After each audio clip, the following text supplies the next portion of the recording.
We tend to think of opportunity as a lightning strike, a sudden, isolated event that we can simply rise to meet the moment it arrives. For Master Elias, work was not a reaction to demand. Long before the shops opened, the rhythm of his workshop was constant. The strike of steel against wood echoed through the town, regardless of whether a single customer walked through the door.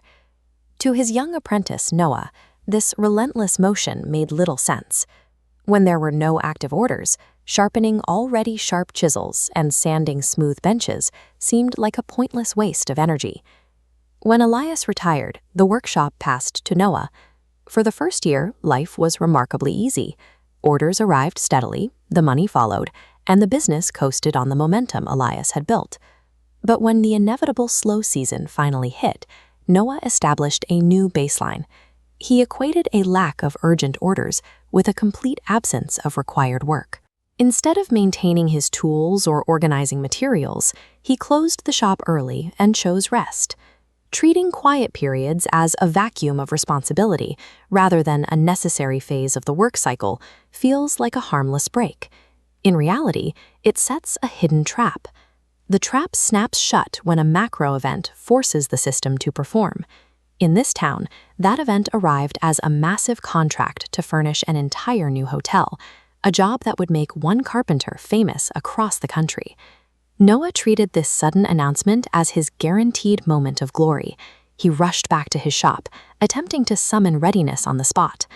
But when the hotel manager arrived for his inspection, grand ambitions collided with physical reality. Rain dripped from a neglected roof leak. Several critical tools were rusted. Halfway through a demonstration, Noah's saw jammed completely. The contract went to a competing carpenter. The rival didn't win because of superior talent in that brief meeting. They won because their floor was spotless, their workers were practiced, and their tools were in a state of absolute readiness. You cannot construct readiness during the test itself. A major opportunity does not create ability. It merely exposes the exact conditions of the environment that you have already built. That evening, Noah wandered through his silent, dusty shop. Without the distraction of a looming deadline, he finally noticed the warped boards and cracked handles he had ignored for months. He realized his utter failure to secure the contract did not happen in the 15 minutes the manager was present. It had accumulated slowly, over hundreds of quiet, inactive afternoons. This chart reveals the mechanics of failure. The top line represents visible readiness, appearing completely stable. Below the axis, a hidden red line curves downward, mapping the micro-decay of idle resources. This illusion holds until a stress test forces the top line to snap. During periods of slow business or quiet life, inaction is never a neutral state. Instead, it is an active, downward trajectory. The next morning, Noah unlocked the doors before dawn. There were no deadlines, there were 0 customer orders, yet he began to work. He replaced the romantic idea of waiting for inspiration with unglamorous, mechanical actions. He repaired the leaking roof, he studied new carpentry designs. Then he pressed dull metal against a sharpening stone until every single blade in the shop carried an edge. By mastering complex techniques entirely without the pressure of a deadline, he was operating on a model of potential energy. Every single hour spent practicing a tight joint or perfectly organizing lumber stored physical and mental capability for future use. For 2 relentless years, he maintained this routine. The daily maintenance elevated the workshop's baseline capability so highly that once complex tasks became effortless. Treating a quiet day as a period of intense accumulation guarantees a specific outcome. When a major opportunity finally surfaces, the actual execution requires 0 friction.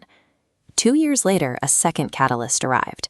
An architect was searching for a crew to restore the century-old town library, a project demanding intense precision and immediate action. The architect inspected Noah's shop. He found a spotless floor, sorted wood, and apprentices who moved with absolute confidence. Walking past the gleaming tools, the architect paused. He noted that it felt as though the entire workshop had been preparing for this exact library project for a lifetime. Noah corrected him. He hadn't been preparing for the library at all. He had simply been preparing during the days that looked entirely unimportant. The old proverb tells us to make hay when the sun shines. We often misinterpret this as a mandate to work hard only when business is booming. Its true instruction is to actively harvest and invest time while the weather is peaceful. A lull in your finances, your career, or your personal life is rarely a signal to stop. It is a critical, temporary window for investment before the next storm arrives. Success rarely belongs to the most talented person in the room. It belongs to those who quietly use their ordinary days to become entirely ready for their extraordinary ones.